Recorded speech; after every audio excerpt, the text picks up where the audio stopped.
This could be a significant problem for this JetBlue aircraft that is coming in for a landing, we believe. You can see right there the nose gear on this plane is turned sideways. We have Bill Thomas right now in Air 7 over the scene, over Long Beach Airport. We think he might be flying by the tower to have them give a visual assessment of what could be wrong with this plane. Bill. Yeah, that's right, Mark. You're just at a low pass right now. As you can see, there is a problem with that nose gear. That's JetBlue. It's flight 292. It's a bit of an Airbus, an A320, a twin-engine jet. We don't know where it was coming or where it was intended on going, but apparently a problem with the nose gear. It may have been intended to land here at Long Beach this afternoon. They did declare an emergency, and as you can see by that low pass they did, there is a problem with that nose gear. So they did talk to the Long Beach tower. They indicated they might have an emergency with the nose gear. The tower did confirm the nose gear is kind of tilted. It looks 90 degrees to the left, so they are going to do a go-around right now. It is an emergency situation. I believe they're going to go around and probably set up for a landing in just a few minutes. It might take 5, maybe 10 minutes to get their altitude back and bring it right around again. Unclear as to what they might be able to do to right that nose gear. In the meantime, firefighters at the Long Beach Airport, they are standing by and prepared for every possible emergency. And we are going to stay with that shot here as they just go on the upwind leg from the Long Beach Airport. And again, we don't know where. All these pilots and the co-pilots, the flight crew, they plan for each of these contingencies, all kinds of emergency landings year-round. They have biennial flight reviews, and they're prepared for every possible contingency. So landing here in about 2, maybe 2.5 minutes, getting closer and closer. Yeah, we're watching this high-definition picture, Bill, and we can see actually from our location with that high-definition camera that you can even see from here that the wheel is still cocked there, still not pointing in the right direction. The pilot is bringing that plane in for a landing now. This JetBlue Flight 292, 140 passengers, 6 crew members on board, coming in now on final approach to LAX, and we will watch this all unfold live here.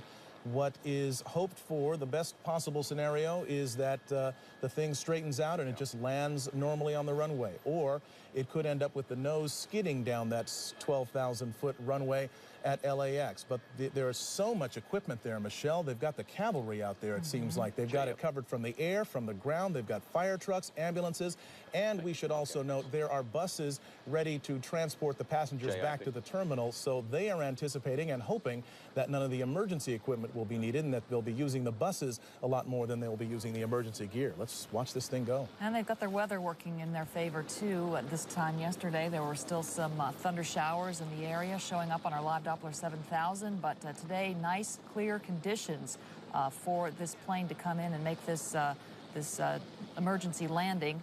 This Airbus A320 JetBlue coming in now with 146 people on board. That's 140 passengers and 6 crew members, a pilot and a co-pilot up front.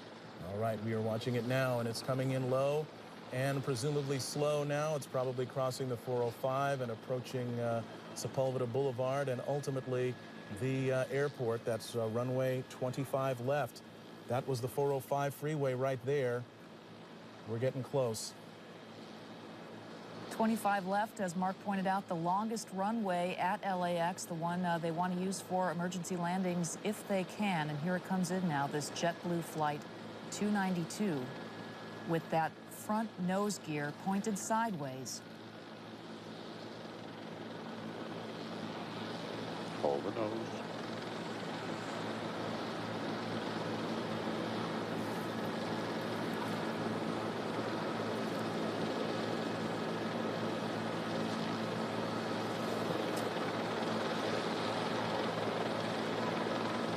Seen a lot of smoke, but so far it's still intact. The landing gear. He's now slowing down as best he can.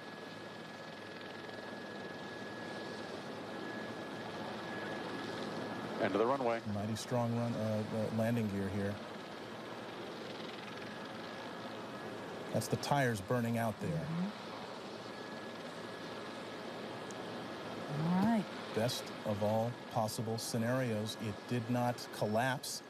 The chin gear, or the chin of that aircraft did not skid down the runway. It has come to a complete stop. They will now have to evacuate the passengers off that aircraft, but they're doing it with the nose gear still in place, albeit with the tires burned away and gone, but you can see no indications of any fire on board this aircraft. It appears that this has all come to a very safe conclusion. We can guess now that the emergency equipment is heading in that direction. Bill Thomas in Air 7, what are you seeing? Absolutely. Emergency crews are in position now. They are approaching the aircraft. You just saw them execute that soft field landing. Land as slow as you can without stalling the aircraft. They brought the nose down very gently at the end of the runway. They used up about 95% of the runway. And in just moments now, what you'll see is the emergency doors opening up, and everybody will use the emergency chutes at the direction of the stewardesses and stewards, the flight attendants. You can see the on the left side of that JetBlue Flight 292, 1, 2, and 3 doors there. They'll be opening any moment now. They will deploy the emergency chutes, and then one by one, each of those passengers will be deplaned. If anybody was injured during the landing, that's unclear right now. But if they were injured during that landing, there are fire crews and paramedics standing by to take care of everybody. There are 3 rescue helicopters on the ground here at LAX as well. If anybody had to